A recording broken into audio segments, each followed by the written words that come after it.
Salam Indonesia. Anda menyaksikan berita terkini bersama saya Aura Gisela.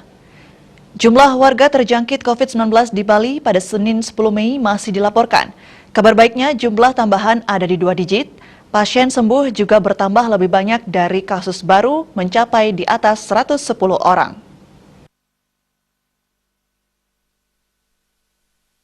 Selain ada tambahan kasus baru, korban jiwa COVID-19 juga masih bertambah.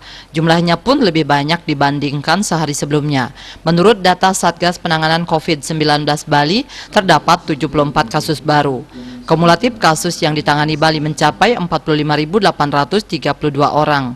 Sementara itu tambahan korban jiwa mencapai 7 orang. Kumulatif korban jiwa COVID-19 mencapai 1.414 orang atau 3,09%. Rinciannya 1.409 WNI dan 5 WNA. Pasien sembuh bertambah mencapai 116 orang, sehingga total pasien sembuh saat ini sebanyak 43.295 orang atau 94,46%.